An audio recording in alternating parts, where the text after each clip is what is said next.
지난주엔 임직식도 있고 추수감사절도 있고 그래서 굉장히 풍성한 또 주일을 보냈습니다. 근데 지난주에 저희가 이제 추수감사주일 또 감사의 떡을 같이 나눠 드렸는데, 떡을 나누어 드리면서 제가 그랬죠. 그 떡 이제 가지고 가시면서 다른 이웃들에게 좀 나누어 드리라고.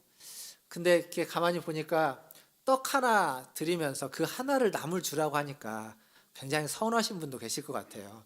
그래서 제가 오늘도 장로님한테 그 말씀 드렸는데, 다음에는 꼭 2개씩을 준비를 해가지고 하나는 가져가시고 하나는 다른 분들을 줄 수 있도록 이렇게 준비를 하면 좋겠다. 다음에는 떡을 좀 더 많이 준비를 해서 그렇게 하겠습니다. 그렇게 하면 나도 하나 받고 다른 사람도 하나 줄 수 있고 서로 좋은 거니까 그렇게 하도록 하겠습니다. 근데 이제 지난주에 그 아이들을 위해서도 떡을 저희가 준비를 했는데, 우리 애들은 떡을 안 좋아해요. 그래서 안 받아가서 떡이 좀 남은 떡이 있었습니다. 그걸 가지고 제가 이제 여러분들 다 가신 다음에 오후에 요 앞에 이제 문영 가게들 가서 떡 하나씩 이렇게 드렸습니다. 교회에서 오늘 추수감사절인데 떡을 좀 준비해서 가지고 왔습니다라고 드리니까 다들 너무 좋아하더라고요. 그렇게 가면서 보니까 제가 떡 하나 드렸는데 그 떡 하나를 주신 데도 있더라고요. 그래서 자기는 받았다고 하시는 분도 있어서 우리 성도님들이 또 이렇게 순종을 하시고 실천을 하시는구나 라고 알게 됐고, 또 과일도 저희가 추수감사절 이렇게 여기다가 앞에 나와서 드렸는데, 그 과일도 제가 월요일 화요일 그동안은 저희가 그 홍제 3동 복지관에 그 복지부서에 연락을 해서 그 과일을 이제 홍제 3동에 있는 다른 분들에게 전해줄 수 있도록 전달을 했는데, 이번에는 제가 직접 그 과일을 좀 이렇게 나눠 가지고, 그래서 그것도 주일날 문 안 연 가게들 있지 않습니까? 요 앞에 갖다 드리니까 또 그것도 또 너무 좋아하셔서, 사실 동사무소에는 갖다 준 게 조그마한 거 하나밖에 못 갖다 드렸습니다. 못 갖다 드리고 그렇게 나눴는데, 나누면서 보니까 이게 좀 더 많이 있었으면 좋았겠다 싶은 생각도 드는데, 다음에는 좀 그렇게 더 하면 좋을 것 같습니다. 어쨌거나 그렇게 하면서 어떤 생각이 들었냐면, 이렇게 별것 아닌 거, 떡 하나, 과일 몇 개 갖다가 드리는데 받는 분들이 너무 고맙게 받으니까 괜히 제가 굉장히 좋은 이웃이 된 듯한 느낌, 큰 거 아닌데 굉장히 좋은 사람이 된 듯한 느낌을 받아서 그것도 또 나쁘지는 않았습니다. 그러한 기분을 여러분도 좀 같이 느낄 수 있도록 다음번엔 준비를 해보겠습니다. 어쨌거나 오늘 제 말씀이 로마서 13장 후반부입니다. 지난주에가 추수감사절이었는데 그 전주에 13장 앞부분을 저희가 말씀을 들었죠. 그때 설교 제목이 뭐였냐면 좋은 시민이 되자였습니다. 좋은 시민이 되라 였죠. 오늘 설교 제목이 뭐죠? 좋은 이웃이 되라입니다. 이웃이 되라. 그러니까 13장은 로마서 13장은 좋은 시민이 되라, 좋은 이웃이 되라. 결국 좋은 시민, 좋은 이웃, 좋은 사람이 되라라는 이야기죠. 근데 이게 어디에서부터 시작되는 거냐면 로마서 12장 21절, 12장 맨 마지막 절에 뭐라고 적혀 있냐면 악에게 지지 말고 선으로 악을 이기라. 여기에서 시작되는 겁니다. 어떻게 선으로 악을 이길 거냐? 좋은 시민이 되고 좋은 이웃이 됨으로써 선으로 악을 이기는 거다. 그때 앞부분 말씀을 전해드리면서 그런 말씀을 드렸습니다. 좋은 시민이 된다는 건 뭐냐? 권세를 가지고 있는 자, 권력을 가지고 있는 자, 국가에 대해서 그 공권력이 하나님의 사역자들이기 때문에 그들에게 순종하는 것이다. 그들이 질서를 유지하고 그들이 어떤 사회를 잘 유지시켜 가는 것에 우리는 적극 동참하고 참여하고 순종하는 것이다 라고 말씀드렸습니다. 그러나 동시에 그 공권력이 공익을 위하지 않고 사익을 위해서 쓰여지거나 범법자들을 옹호하는 데 쓰여지거나 올바르지 않는다면 그거에 대해서 우리는 올바르지 않기 때문에, 하나님의 사역자가 아니기 때문에 정당하게 항거할 수 있고 이야기할 수 있어야 된다. 그에 저항할 수 있어야 된다. 그러나 그 방법으로는 어떤 폭력적이거나 어떤 악의적인 방법을 사용해서는 안 된다. 그렇게 말씀을 드렸습니다. 그러니까 선으로 악을 이긴다는 건 그 아무리 악한 자를 이기기 위해서 또 다른 악과 또 다른 폭력과 또 다른 강압을 사용해서는 안 되는 겁니다. 무조건 선함으로써, 선행으로써, 선으로써 그 악에 대항하고 악에 맞서야 되는 거지, 사실 악 앞에 선은 힘이 없어 보일 수밖에 없습니다. 그 당장은 악이 더 힘이 세 보일 수밖에 없지만, 그러나 그 선이 모이면 그 선은 언젠가 그 악을 반드시 넘어설 수 있습니다. 그래서 그 선으로 악을 이겨라 라고 말씀드렸어요. 오늘은 그 말씀에서 이어지는 것으로 좋은 이웃, 우리가 살아가면서 이 땅에 좋은 이웃이 된다는 게 과연 무엇인지 말씀을 통해서 좀 같이 생각해 보려고 합니다. 우리가 읽었던 말씀을 다시 보겠습니다. 8절부터 10절까지 말씀인데요. 제가 한번 읽어보도록 하겠습니다. 잘 들어보십시오. 8절입니다. 피차 사랑의 빚 외에는 아무에게든지 아무 빚도 지지 말라. 남을 사랑하는 자는 율법을 다 이루었느니라. 간음하지 말라, 살인하지 말라, 도둑질하지 말라, 탐내지 말라 한 것과 그 외에 다른 계명이 있을지라도 내 이웃을 내 자신과 같이 사랑하라 하신 그 말씀 가운데 다 들었느니라. 사랑은 이웃에게 악을 행하지 아니하나니 그러므로 사랑은 율법의 완성이니라. 아멘. 혹시 여러분 빚 져보신 적 있으십니까? 있죠. 살다 보면 빚을 지는 경우가 있을 겁니다. 예전에는 빚을 내서 집을 사라 뭐 이런 말씀들이 많이 있었는데 요즘은 젊은 사람들은 빚을 내 가지고 주식을 사라, 또 투자를 해라 이런 얘기를 합니다. 근데 이게 빚을 내서 뭘 한다는 게 그렇게 쉽지 않기도 하고, 그리고 그걸 사람들이 이렇게 좋아하지 않습니다. 왜냐하면 빚이 있으면 빨리 갚아버려야 좀 홀가분하지, 그게 자꾸 나를 이렇게 옥매는 것 같아서 빚을 내고 싶어 하지 않습니다. 성경도 빚을 지라고 하지 않습니다. 빚 지는 걸 성경이 지지하지 않습니다. 그런데 성경이 지지하는 빚이 하나 있습니다. 그게 뭐냐면 오늘 우리가 읽었던 말씀, 사랑의 빚입니다. 사랑의 빚은 지라고 합니다. 사랑의 빚은. 사랑이라는 건 혼자 할 수 있지 않습니다. 사랑은 누군가가 있어야, 대상이 있어야, 짝사랑도 대상이 있어야 할 수 있는 거고, 함께 하는 것. 오늘 말씀부터 피차, 사랑의 빚, 피차 서로 사랑하라 라는 이야기입니다. 8절을 보니까 남을 사랑하라고 이야기하고 있고 9절과 10절을 보니까 이웃을 사랑하라 라고 이야기합니다. 그러니까 남이 됐던 이웃이 됐던 그렇게 사랑하라는 것을, 그리고 그 사랑의 빚을 지라는 것을 계속 이야기하고 있죠. 앞에서 제가 로마서 12장 21절 선으로 악을 이기는 것이 이 말씀의 전제라고 했는데, 그러니까 선으로 악을 이기는 방법으로서 지금 무엇을 제시해주고 있냐면 사랑을 이야기하고 있는 겁니다. 사랑을 함으로써 선으로 악을 이길 수 있다라고 이야기하는 거죠. 9절을 가만히 보면 간음하지 말라, 살인하지 말라, 도둑질하지 말라, 탐내지 말라라고 하는 10계명의 4가지 계명을 이야기합니다. 그런데 덧붙여서 뭐라고 얘기하냐면 이 모든 계명뿐만 아니라 다른 모든 계명도 내 이웃을 내 자신과 같이 사랑하라라고 하는 이 말씀 안에, 이 사랑 안에 다 들어있다고 이야기합니다. 그러니까 10계명에서 이야기하고 있는 하나님의 말씀과 하나님의 계명이 어디에 다 들어있냐면 이웃을 사랑하라라고 하는 그 안에 다 포함되어 있는 내용들이라는 겁니다. 그래서 말씀을 지키려면, 그 율법을 지키려면 뭘 하나 하면 되냐면 사랑하면 되는 겁니다. 다른 사람을, 남을, 이웃을 사랑하면 말씀을 다 지키는 게 된다는 이야기죠. 그래서 10절에 사랑은 율법의 완성이다 라고 이야기하는 겁니다. 율법을 완성시키려면, 율법을 완전히 지키려면 이웃을 사랑하는 것, 아주 적합한 표현입니다. 사랑하는 성도 여러분, 하나님의 법에, 하나님의 뜻에 순종하고 싶으십니까? 하나님의 법을 온전히 지키고 싶으십니까? 그렇다면 이웃을 사랑하십시오. 이웃을 사랑하면 하나님의 법을 온전히 지킬 수 있고 하나님의 뜻에 온전히 순종할 수 있게 되는 겁니다. 근데 이 법대로 살아간다고 할 때 교회에서도, 교회보다 사실 이제 노회나 이런 총회 혹은 어떤 공동체에서 어떤 이제 회의를 하거나 할 때 꼭 법을 중요하게 생각하시는 분들이 있습니다. 그래서 어떤 문제가 있을 때 법대로 해야 된다라고 주장하시는 분들이 꼭 있습니다. 틀린 말씀이 아닌데, 근데 그 법대로를 주장하시는 분들의 이야기를 가만히 듣다 보면 법은 이야기하는데 왠지 사랑은 없어 보일 때가 많습니다. 그러니까 법이, 사랑이 없는 법은 그건 참다운 법이 아닙니다.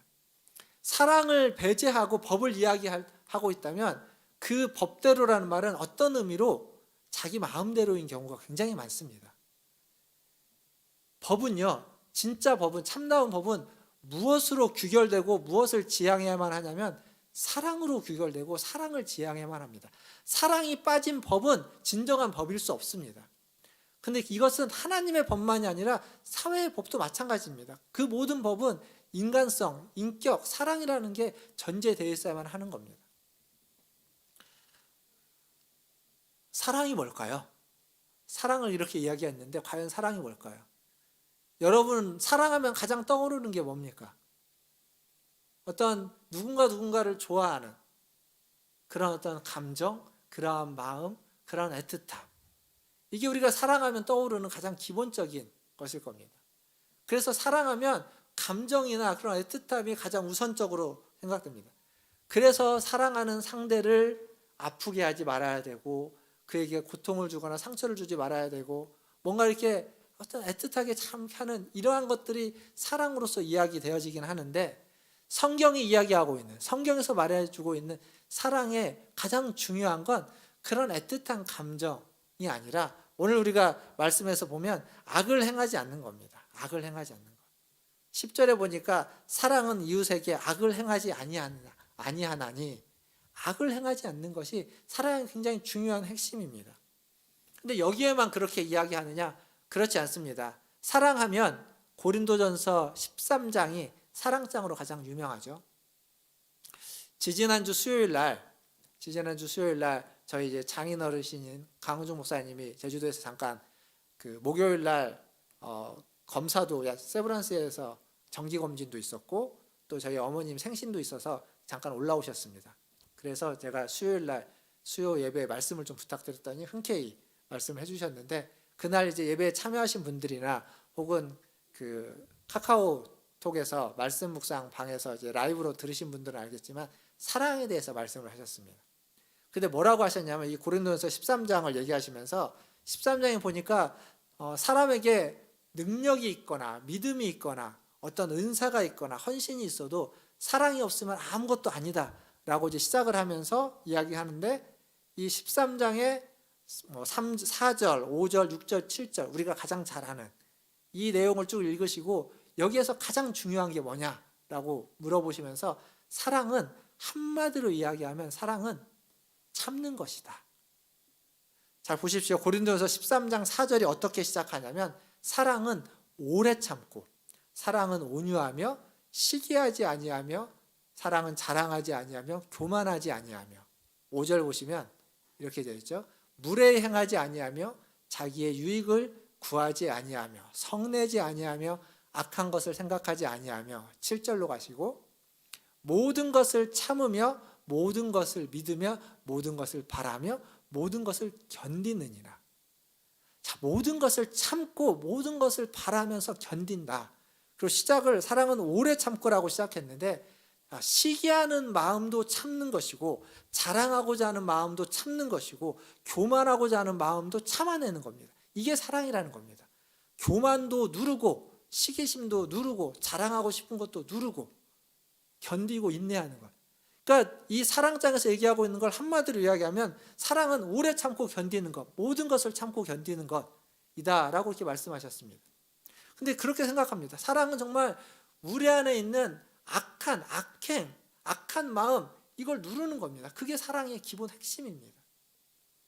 무례하게 이야기할 수 있고 그렇게 말할 수 있는 그런 마음을 누르는 겁니다. 화가 나는 마음을 누르는 겁니다. 그걸 참아내는 겁니다. 이런 게 사랑입니다.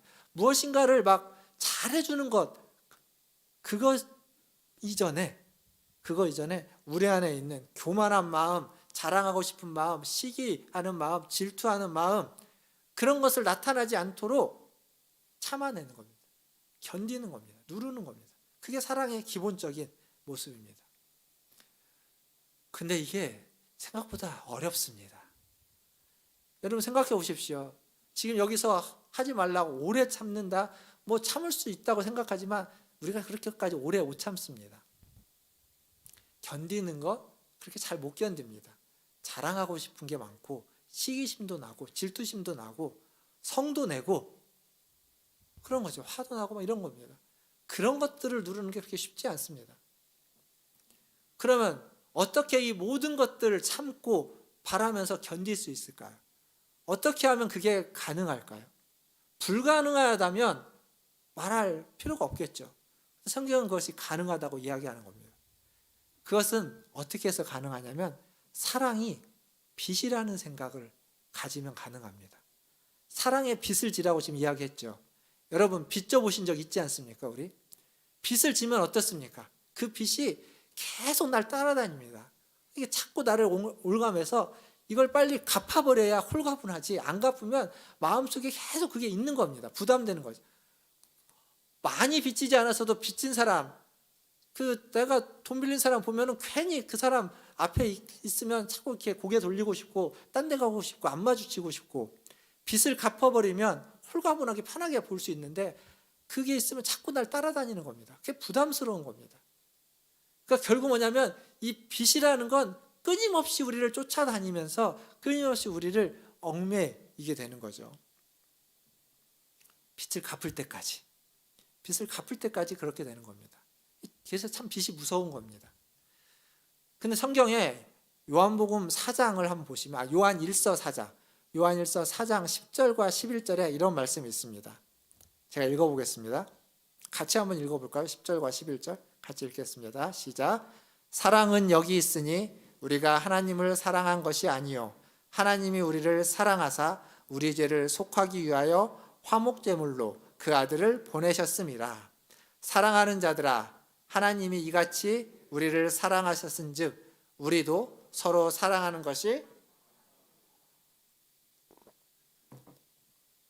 사랑의 빛을 이야기할 때 성경은 우리가 1차적으로 하나님께 사랑의 빛을 졌다고 이야기하는 겁니다. 오늘 우리가 읽은 말씀은 그겁니다. 우리가 하나님을 사랑하기 전에 하나님이 우리를 사랑해서 우리를 위해서 그의 아들을 화목제물로 보내셨다는 거죠. 그게 우리가 진 사랑의 빛입니다. 하나님이 우리를 사랑하셨습니다. 아들을 보내시기까지. 그리고 그 사랑의 빛을 이제 갚으라고 하는 거죠. 어떻게 갚으라고 하냐면 나를 사랑함으로, 하나님을 사랑함으로 갚으라고 하지 않고 서로 사랑함으로 갚으라고 하는 겁니다. 다른 사람을 사랑함으로 갚으라고 하는 겁니다.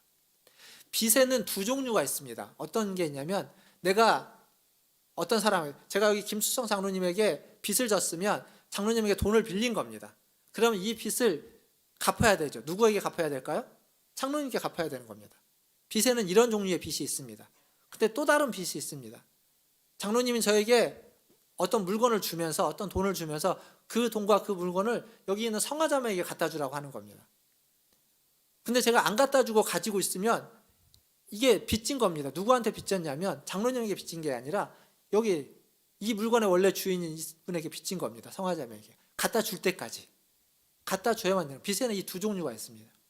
하나님의 사랑은, 기본적으로 하나님 우리에게 주신 그 사랑은 하나님께 갚으라고 준 것이 아니라 다른 사람에게 베풀라고 준 겁니다. 그러니까 이웃을 사랑하기 전까지는 우리는 그 사랑의 빚진 자입니다. 하나님의 사랑의 빚진 자.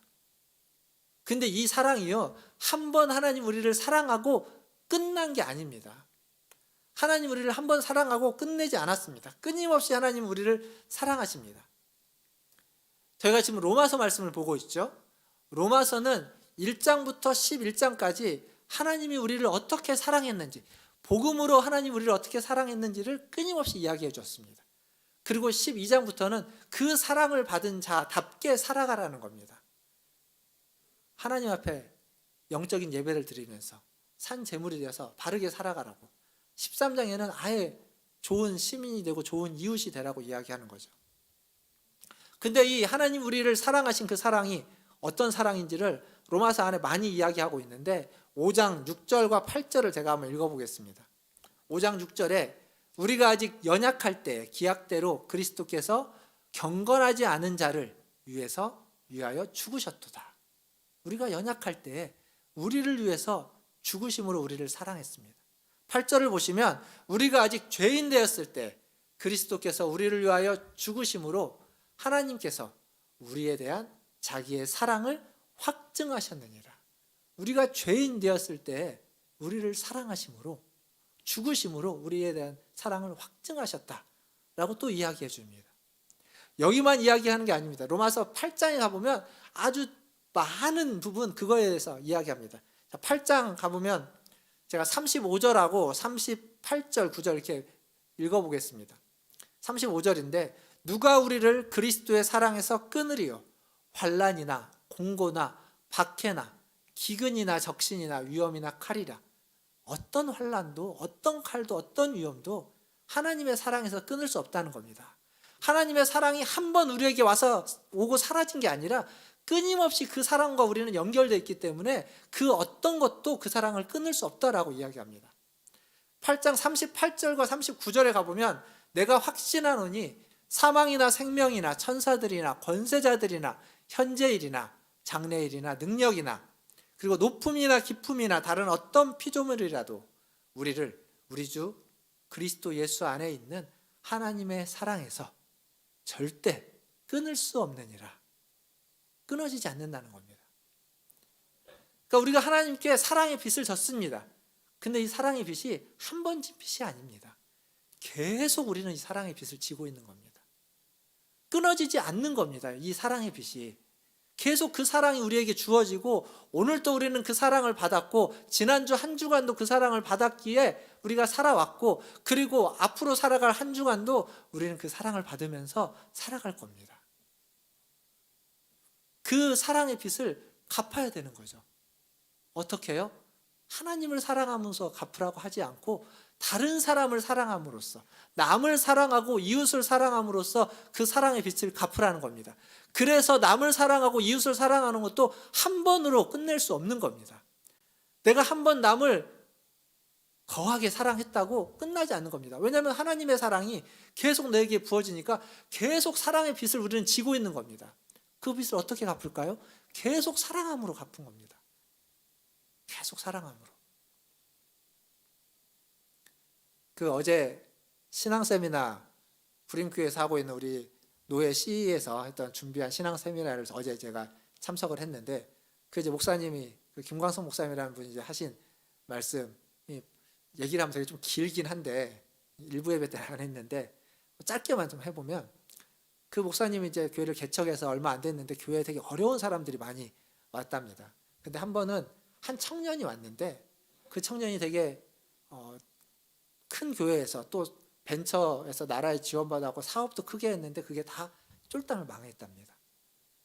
망해서 이제 그 교회를 가지를 못하고 자기 교회를 온 거예요.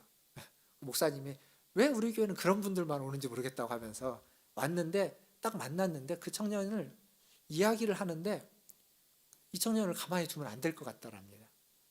이러다가는 이렇게 너무 이렇게 그 우울하고 막 어둡고 그래가지고 큰일 날 것 같아서 그 청년을 이제 교회 오라고 하고 계속 연락을 해가지고 계속 만나자고 해서 밥도 사주고 어디 갈 때마다 데리고 가지고 계속 데리고 다녔답니다. 근데 어떻게 되냐면 뭘 해도 이 청년은 안 되더랍니다. 목사님이 그런 얘기를 하셨어요. 기도해도 안 되는 사람이 있고 기도 안 해도 안 되는 사람이 있고 물론 어떤 사람은 기도 안 해도 되고 기도해도 되는 사람이 있는데 이 청년은 기도해도 안 되고 기도 안 해도 안 되고 뭘 해도 안 되는 사람, 뭘 해도 끝까지 가지도 못하는 사람, 중간에 끝내는 사람. 너무 답답했는데 어떻게 해서 그 한샘이라는 회사에서 8주간 교육을 받으면 이제 직원이 되는 그런 교육을 받을 수 있어서 시작을 했답니다. 시작을 했는데 3주쯤 하고 나서 이 청년이 도저히 못하겠다고. 목사님 알아보니까 뭐 끈기가 없어서 못하는 게 아니라 진짜 돈이 없어서 갈 차비가 없고 밥 먹을 밥이 없어가지고 밥 먹을 돈이 없어서 돈이 없으니까 아침에는 버스 타고 갔다가 점심 안 먹고 이제 교육받고 올 때는 3시간을 걸어서 왔답니다. 그렇게 3주를 다닌 거예요. 목사님 어떻게 하겠습니까? 그 얘기 듣고 뭐 어떻게 돈 해가지고 돈 주고 그걸 마치게 했습니다. 그걸 끝냈어요. 끝내고 발령을 목동으로 받았는데 한샘에서 거기 목동은 이제 성과급이라고 합니다. 월급은 조금이고 일하는 만큼. 첫 해에 목사님 말씀 첫 해에 연봉으로 1억인가를 받았답니다. 잘 된 거예요. 잘 됐는데 목사님 무슨 얘기를 했냐면 그 친구가 이제 밥을 한번 먹자고 막 하는데 그 목사님이 그게 너무 이렇게 웃기기도 하고 그러대요. 왜냐하면 지금까지 몇 년간 자기가 항상 밥을 샀지 그 청년이 밥을 한 번도 산 적이 없는데 자기 보고 밥 먹자고 하는 얘기 자체가 너무 자기가 웃겼는데 이제 간 거죠. 근데 그 청년이 그런 그러니까 얘기가 아니라 그 밥 먹는 자리에서 자기가 딱 가니까 고기를 굽고 있는데 고기를 구우면서 이렇게 울고 있는 거죠. 그러니까 목사님이 그 어색한 상황을 견딜 수가 없어가지고 그냥 빨리 고기만 먹고 얼른 일어나서 나와버렸대요. 자기는 그런 상황을 못 견디니까 얼른 일어나 나왔는데 그러더니 막 쫓아오면서 주머니에다 이렇게 봉투를 하나 딱 집어넣고 막 도망가더래요. 목사님 말씀이 봉투를 딱 만져보니까 자기가 봉투를 월급을 많이 받아봐서 아는데 이게 얼마쯤 되는지 딱 알겠더래요. 아, 이건 10,000원짜리다. 근데 목사님이 집에 가서 그걸 펼쳐봐야 되는데 자기는 너무 궁금해가지고 길거리에서 그걸 열어봤대요, 이렇게. 근데 10,000원짜리가 아니라 50,000원짜리인 거예요, 이만큼. 너무 깜짝 놀래가지고 막 전화를 한 거죠. 그랬더니 그거 이제 빚진 거죠. 자기가 빚진 거에 대한 가품인 겁니다. 근데 꼭 이렇게 안 갚아도 되는데 그 목사님 어제 그런 얘기했어요. 우리가 그리스도의 향기를 바라야만 하는데 그리스도의 향기가 안 날 수도 있다고. 근데 안 날 수도 있는데 그렇게 향기로운 삶이 아니어도 우리가 하나님을 사랑하고 그리고 하나님과 함께하면 그것만으로 하나님은 충분히 기뻐하신다고. 그러니까 뭔가를 갚으려고 꼭 할 필요가 없다는 거죠, 하나님께. 그러니까 이웃을 사랑한다는 게 하나님의 사랑에 갚기 위해서 우리가 해야만 하는 거지만 그게 사랑한다고 해서 이웃이 꼭 우리의 사랑을 잘 받아주는 건 아닐 수도 있습니다. 사랑했는데 상처받을 수도 있습니다. 아니, 상처받는 경우가 더 많을지도 모르겠습니다. 여러분은 정말 사랑한다고 사랑했는데 그것 때문에 괜히 사랑했다라고 생각할 때가 많을 수도 있습니다. 상처받는 경우. 그러니까 그냥 나 자신을 위해서 살지 뭘 그렇게 남을 위해서 살아. 이게 정답일 때도 있습니다. 세상은 그렇게 이야기합니다. 그렇게 남을 위해서 바득바득 살 필요 없다고. 근데 성경은 상처받을 수 있습니다. 상처받을 수 있는 거 뻔히 알지만 그래도 사랑하라고 합니다. 그래도 섬기라고 하는 겁니다. 왜냐하면 하나님의 사랑이 계속 우리에게 부어지고 있기 때문에 우리는 그 사랑이 계속 빚진 자일 수밖에 없기 때문에 사도 바울이 그 사랑의 빚이 있기 때문에 그렇게 죽을 고생을 하면서도 복음을 전하면서 다니는 겁니다. 그 바울이 쓴 서신서가 로마서가 그런 거 아닙니까? 사랑하라는 거죠. 내가 받은 사랑이 얼마나 큰 사랑인지 좀 우리가 헤아려 보면 좋겠습니다. 사실 지난주도 한 해 동안 하나님께 주신 은혜에 대한 감사의 시간이었지만 내가 받은 사랑, 표현도 다르고 사랑이라는 게 똑같이 나타나는 게 아닙니다. 표현도 다르고 방식도 다릅니다. 하지만 그 사랑을 받았기에 내가 사랑을 받았기에 지금 여기까지 올 수 있었고 지금 여기까지 살아올 수 있었고 지금 여러분이 이 자리에 있는 건 제가 이 자리에 서 있는 건 하나님의 사랑뿐만 아니라 다른 사람들의 사랑을 받았기 때문입니다. 우리가 받은 사랑이 얼마나 큰지 우리가 한번 헤아려 볼 필요가 있습니다. 동시에 과연 나는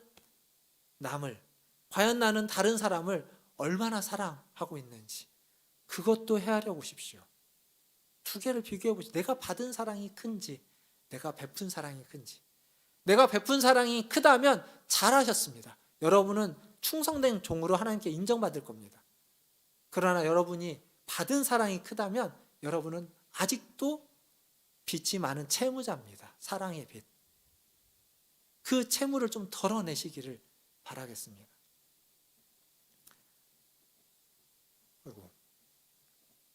그 목사님 얘기를 하는 게 아닌데 그 목사님 얘기를 하느라고 시간이 훌쩍 지나가 버렸네요. 뒤에 이만큼 있는데 마무리해야 될 시간이 되어버렸는데 뒤에 간단히 좀 넘어가겠습니다. 자, 11절 로마서 13장 11절 같이 읽어보겠습니다. 시작. 또한 너희가 이 시기를 알거니와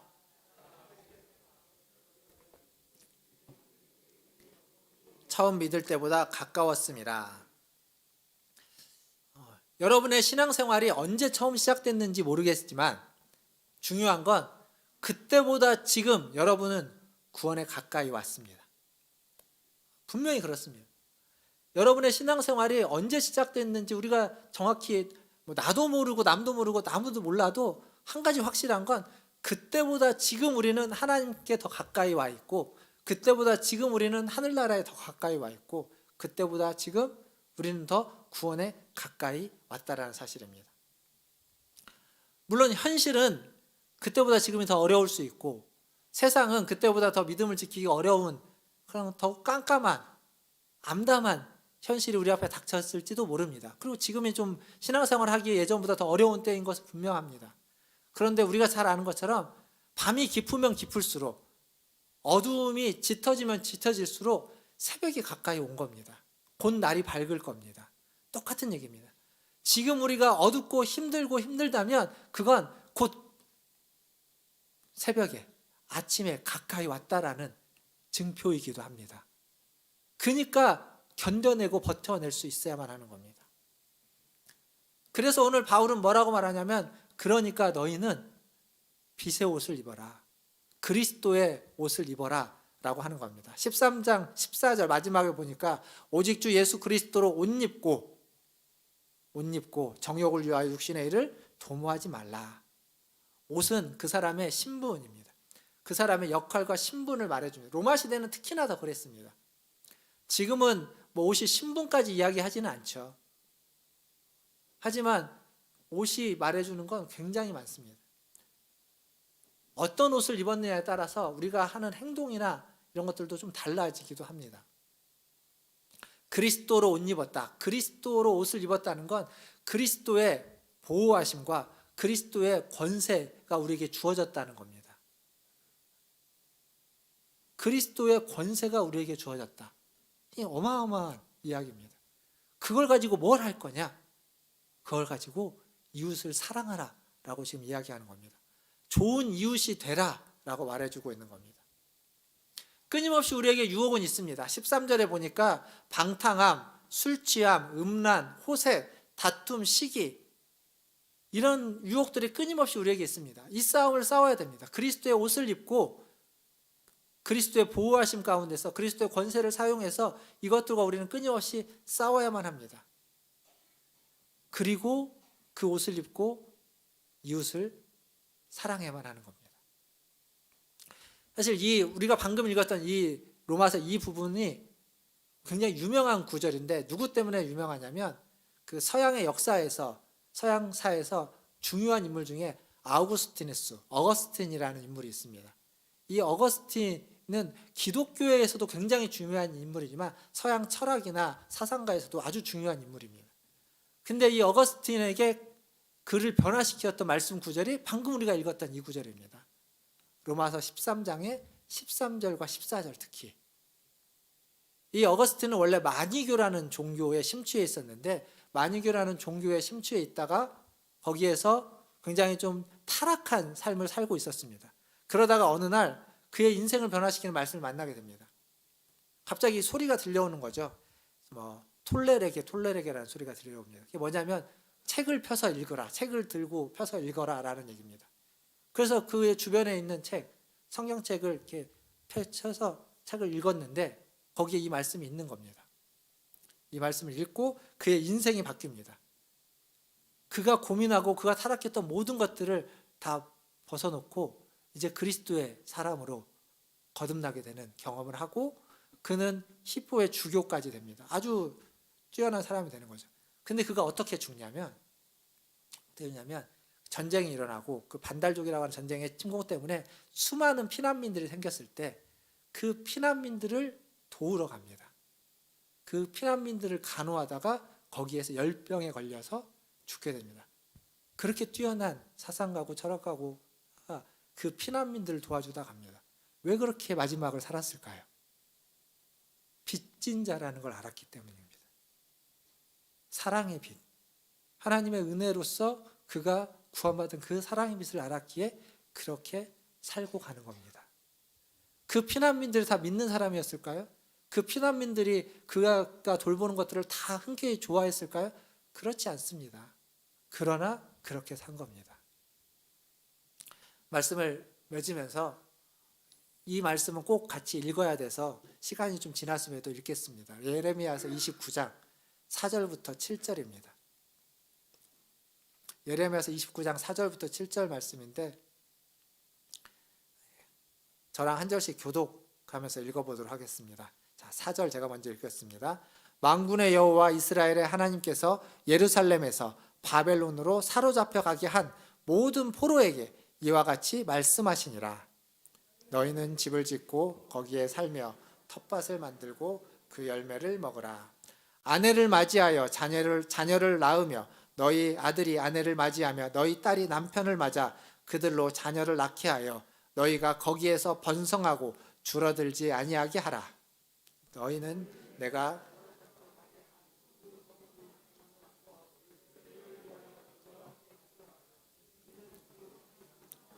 너희도 평안할 것임이라. 아멘. 자, 이 말씀은 이 4절에 보니까 하나님이 지금 누구에게 하는 얘기냐면 포로로 잡혀간 이스라엘 사람들이 하는 겁니다. 왜 그들이 포로로 잡혀가게 됐죠? 하나님 앞에 범죄한 자, 타락했기 때문에 하나님이 심판하신 겁니다. 그래서 바벨론에 포로로 잡혀갑니다.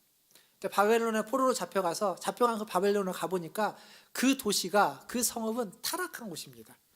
하나님을 모르는 곳이고 타락한 것입니다. 그래서 그들은 거기에서 살고 싶지 않아서 자기네끼리, 포로지만 자기네끼리 살기 위해서 이렇게 있었습니다. 그들과 어울리고 싶지 않은 겁니다. 그들을 향해서 지금 예레미야를 통해서 하나님은 편지를 써 보내는 겁니다. 그리고 뭐라고 이야기하냐면 5절에 너희는 그곳에 집을 짓고 거기에서 살며 텃밭을 일구고 열매를 얻으라. 거기서 살고 싶었지 않는 건 포로 신세인데 왜 거기서 살고 싶겠습니까? 빨리 자유인이 돼서 다시 돌아와서 젖과 꿀이 흐르는 땅으로 돌아오고 싶어하는 그들에게 아니 거기에 집을 짓고 텃밭을 이루고 열매를 먹으면서 살아라. 그리고 6절에 거기에서 아내를 맞이해서 자녀를 낳고 살고 아들이 있으면 결혼시키고 딸도 시집을 보내서 아이를 낳아서 거기에서 번성하면서 살아라. 눌러 살으라고 이야기하는 겁니다. 지금 타락한 곳인데 이방 땅인데 하나님을 믿지 않는 사람들로 가득 차 있는 그런 문화 가운데서 거기에 눌러 살으라 라고 이야기하는 겁니다. 그리고 너희가 사는 그 땅, 그 도시, 그 성읍의 번성을 위해서, 평안을 위해서 나에게 기도하라 라고 이야기하고 있습니다. 이게 지금 방금 우리가 읽은 9절입니다. 성경입니다. 성경. 그곳에서 빨리 구원시켜서 빨리 나와가지고 그 땅이 아닌 가나안 땅에서 하나님을 잘 믿으면서 평화롭게 신실하게 살기 위해서 기도하라고 하는 것이 아니라 그 타락한 곳에서 그 타락한 땅에서 그들을 위해서 그들과 함께 결혼하면서 먹고 살면서 일하면서 살도록 그 땅의 평안함을 위해서 그 땅의 번영을 위해서 아니 그 땅은 망해야 되는 땅이고 그 도시는 무너져야 되는 도시인데 그것이 아니라 그 도시의 번영과 평안을 위해서 기도하라 라고 이야기하는 겁니다. 왜 이렇게 할까요? 아까 읽었던 말씀 마지막 7절 뒤에 그 이유가 있습니다. 7절 뒤에 뭐라고 되어 있냐면 여호와께 기도하라 이는 그 성읍이 평안함으로 너희도 평안할 것이다. 우리를 위해서입니다. 우리를 위해서. 자, 오늘 말씀으로 다시 돌아와서 하면 제가 그랬죠. 좋은 이웃이 되라는 것. 우리가 살고 있는 세상은 타락한 세상이 맞습니다. 죄가 관영한 곳입니다. 하나님을 믿는 사람보다는 하나님을 믿지 않는 사람 수가 더 많고 하나님을 믿는 우리가 할 수 있는 일보다는 하나님을 믿는 우리는 할 수 없는 일들이 더 많고 세상은 하나님을 믿지 않는 문화로 더 많은 부분을 차지하고 있습니다. 맞습니다. 거기에서 우리는 교회로 모여갖고 독립해서 막 신앙 공동체를 위해서 세상과는 다르게 살아가기 위해서 모여갖고 애써야 되는 것이 아니라 그 땅에서 우리는 살아갈 수밖에 없고 하나님이 살게 하는데 어떻게 살냐면 여기 있는 것처럼 집을 짓고 일을 하고 수익을 얻고 결혼하고 시집가고 장가가면서 삽니다. 그래서 이 땅에서 우리는 기도하고 살아야 됩니다. 근데 왜 그렇게 하나님이 살게 하시냐면 이 땅을 위해서 기도하라고 한 이유는 우리의 평안함을 위해서입니다. 그러니까 결국 좋은 시민이 되고 좋은 이웃이 되게끔 하나님이 요구하시는 건 우리를 위해서입니다. 우리를 사랑하기 때문에. 근데 그렇다고 그 목적 우리가 좀 헷갈리면 안 되는 거 뭐냐면 우리만을 위해서 그냥 저렇게 해야만 이거 이렇게 해 이렇게 하고 이렇게 주면 결국 내가 복을 받으니까 이런 마음으로 하라는 게 아닙니다. 정말 그들을 위해서, 정말 이 땅을 위해서, 정말 이 도시를 위해서 선을 행해야 되고, 악한 곳이 있지만 그 악을 이겨내기 위해서 정말 진심으로 선을 행하고 진심으로 그들을 섬기고 그들을 사랑하고 그들을 위하고 그들과 함께 있을 수 있어야 됩니다. 선으로 악을 이기는 것, 좋은 이웃이 되는 것입니다. 다른 게 아닙니다. 도시를 위해서 기도하고 도시의 평안을 위해서 기도하고 나라를 위해서 기도하고 이웃을 위해서 기도하고 우리가 살고 있는 마을을 위해서 기도하는 것 하나님이 원하시는 것이고 그게 하나님이 우리에게 사랑을 베푸신 사랑의 빚을 갚는 것이고 그리고 그렇게 될 때에 결국 우리 또한 평안하고 사랑과 은혜를 받아 누리게 되는 겁니다. 결국 그게 우리에게도 돌아오는 것이 되는 겁니다. 이것만 우리의 평안과 우리의 풍성함과 우리의 은혜만을 위해서 살아가면 안 옵니다. 그게 우리에게 안 와요.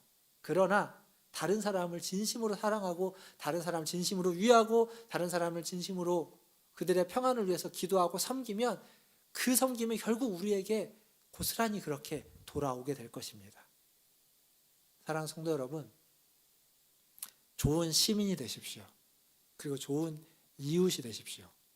선으로 악을 이기는 그러한 선한 하나님의 자녀들로 살아가십시오.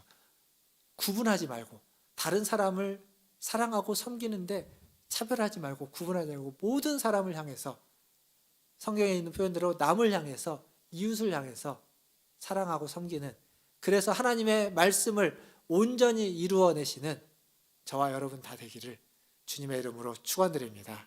그렇게 살 때 그 사랑이 저와 여러분에게 우리에게도 돌아오게 될 줄 믿습니다. 기도하겠습니다. 기도하실 때 말씀을 기억하면서 기도하겠습니다. 하나님이 우리를 사랑하셨습니다. 우리는 그 사랑에 빚을 진 자들입니다. 하나님의 사랑의 빚 감당할 수 없는 빚입니다. 그리고 그 사랑은 오늘도 저와 여러분을 사랑하고 여러분에게 부어지고 있습니다. 그 사랑에 감사하고 그 사랑에 보응하기 위해서 우리의 이웃을, 우리의 마을을, 우리의 도시를, 우리의 나라를 사랑하는 그러한 삶을 살아가기 위해서 함께 하나님의 앞에 빚진 이 사랑에 보답하기 위해서 좋은 이웃이 되고 좋은 시민이 되고 하나님의 사랑을 베풀 수 있는 사람이 되게 주시옵소서라고 우리 같이 한 목소리로 기도하며 나가겠습니다. 기도하겠습니다. 하나님